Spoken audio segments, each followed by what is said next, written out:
പാർലമെന്റിൽ ഇന്ന് സുപ്രധാനമായ നീക്കങ്ങൾ നടക്കാൻ പോകുന്ന ദിവസമാണ്. മറ്റൊന്നുമല്ല, പാർലമെന്റ് സമ്മേളനത്തിന്റെ ഭാഗമായി ഇന്ന് രാഹുൽ ഗാന്ധി പ്രതിപക്ഷ നേതാവ് സഭയിൽ സംസാരിക്കും. ലോക്സഭ രാവിലെ ചേർന്നപ്പോൾ തന്നെ ബഹളമായിരുന്നു. അവിടെ സംഘർഷരംഗത്തെ തുടർന്ന് സഭ നിർത്തിവെച്ചിരിക്കുകയാണ്. ഇപ്പോൾ രാജ്യസഭയിൽ കോൺഗ്രസ് അധ്യക്ഷൻ മല്ലികാർജ്ജുൻ ഖാർഗെ സംസാരിക്കും. जिसका सामना सबको करना पड़ रहा है वो है कि जो ट्रैफिक व्यवस्था देश में सुधारने की जरूरत है, इस विषय पर मैं ये ध्यान आकर्षित करना चाहता हूँ।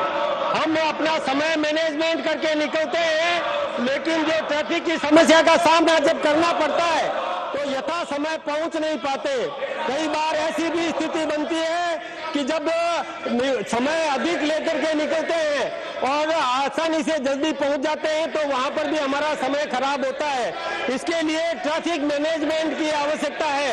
मैं आपके माध्यम से हमारे देश के प्रधानमंत्री आदरणीय नरेंद्र मोदी जी को और राजस्थान के मुख्यमंत्री भजन लाल जी शर्मा को धन्यवाद देना चाहूंगा कि अभी हमारे जयपुर में मेट्रो से फेज सेकंड का उन्होंने शिलान्यास किया, तो इसके लिए निश्चित रूप से ट्रैफिक व्यवस्था में सुधार होगा।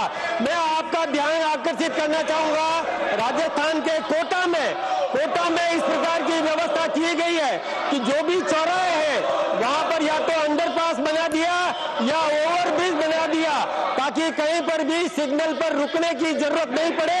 इस प्रकार की व्यवस्था राजस्थान सरकार ने की है। मैं इसके लिए राजस्थान सरकार को और केंद्र में हमारी केंद्रीय जल परिवहन मंत्री जी का भी धन्यवाद देना चाहूंगा। सभापति महोदय, कई देशों में हमने देखा है कि वहां पर രാജ്യസഭയിലും സംഘർഷം, പ്രതിപക്ഷത്തിന്റെ പ്രതിഷേധമുണ്ട്. പ്രതിപക്ഷ എംപിമാരുടെ പ്രതിഷേധം. അതിനിടയിലാണ് രാജ്യസഭാ നടപടികളും പുരോഗമിക്കുന്നത്. ആർ കിരൺ ബാബു ചേരുന്നു. കിരൺ, വളരെ പ്രധാനപ്പെട്ട ദിവസമാണ്. ബില്ല് ഇന്നലെ ചർച്ച ചെയ്ത് അവതരിപ്പിച്ച് പാസ്സാക്കിയതിന് ശേഷം ഇന്ന് സഭ ചേരുമ്പോൾ രാഹുൽ ഗാന്ധിയുടെ ഇന്നത്തെ നീക്കം എന്ത് എന്നത് പ്രധാനപ്പെട്ടതാണ്. ഇന്ന് എന്താണ് തുടക്കം മുതൽ ഇരുസഭയിലും സംഭവിക്കുന്നത്? സജിത്ത്, ഇരു സഭകളിലും പ്രതിപക്ഷം കഴിഞ്ഞ ദിവസം ഉന്നയിച്ച അതേ ആവശ്യം തന്നെയാണ് ഉന്നയിക്കുന്നത്. ഈ വിദ്യാർത്ഥികൾക്ക് നേരെ നടന്ന പോലീസ് അതിക്രമത്തിൽ ആഭ്യന്തരമന്ത്രി അമിത്ഷായുടെ പ്രസ്താവന വേണം, ഇത് ആവശ്യമാണ് ഉന്നയിക്കുന്നത്. അമിത്ഷാ പക്ഷേ കഴിഞ്ഞ 2 ദിവസമായി പാർലമെന്റിൽ എത്തുന്നില്ല. അമിത്ഷാ എവിടെ എന്നുള്ള ചോദ്യവും ആവർത്തിച്ച് രാജ്യസഭയിലും ലോക്സഭയിലും ഉന്നയിക്കുന്നുണ്ട് പ്രതിപക്ഷം. ഇപ്പോൾ ലോക്സഭ ഇപ്പോൾ പ്രതിപക്ഷത്തിന്റെ ശക്തമായ പ്രതിഷേധത്തെ തുടർന്ന് 12 മണി വരെ നിർത്തിവെച്ചിരിക്കുകയാണ്. രാജ്യസഭ ഇപ്പോഴും തുടരുകയാണ്. രാജ്യസഭയിൽ മറ്റൊരു വിഷയം കൂടി ഉന്നയിച്ചിരുന്നു. ഇന്നലെ സി പി എമ്മിന്റെ കേന്ദ്ര കമ്മിറ്റി ഓഫീസിലേക്ക് പോലീസ് കടന്നു കയറിയിരുന്നു. അവിടെ SFI നേതാവിനെ അറസ്റ്റ് ചെയ്യാൻ വേണ്ടിയാണ് പോലീസ് അങ്ങനെ കടന്നു കയറിയത്. ഈ വിഷയം സാധാരണഗതിയിൽ ദേശീയ പാർട്ടികളുടെ കേന്ദ്ര ഓഫീസുകളിലേക്ക് ഈ തരത്തിൽ പോലീസ് കടന്നു കയറാറില്ല, മുൻകൂർ അനുമതിയില്ലാതെ കടന്നു കയറാറില്ല.